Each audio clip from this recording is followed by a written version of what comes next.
فجوا عند الشيخ ابن عثيمين وكان في مسجده وفي درسه، أكثروا عليه: يا شيخ المنكرات، يا شيخ يا شيخ.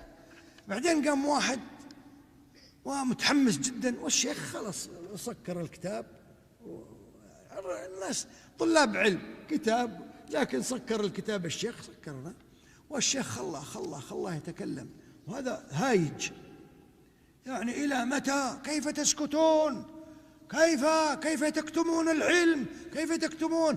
أمركم الله بالأمر بالمعروف بالنهي عن المنكر، المنكرات ضجت، والبنوك الربا وكذا كلام كثير. إلى متى تسكتون؟ إلى أن هدى الشيخ ولا كلمة يا أخوان. الله أكبر، رحمة الله عليه رحمة واسعة.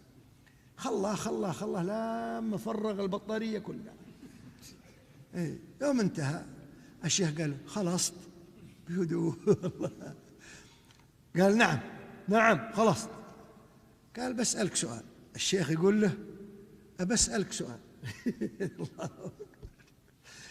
قال له: كيف عرفت أننا لم ننكر؟ الله أكبر، فعلا لو في عقل، لو في.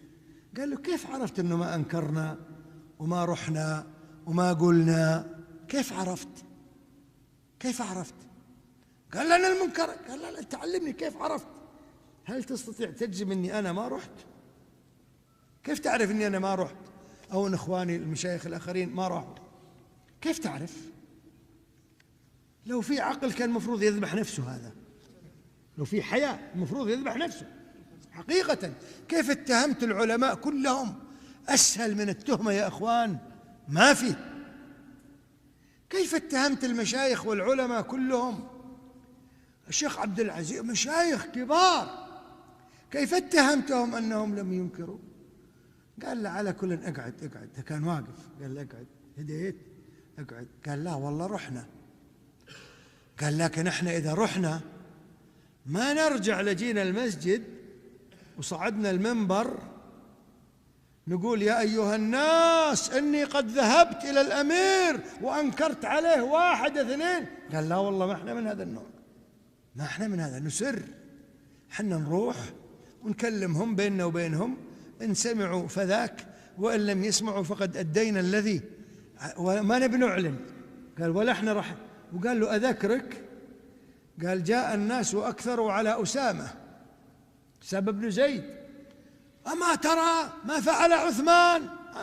كلهم جو يبي يطلعون يبون واحد يقود الثورة ضد عثمان من الصحابة.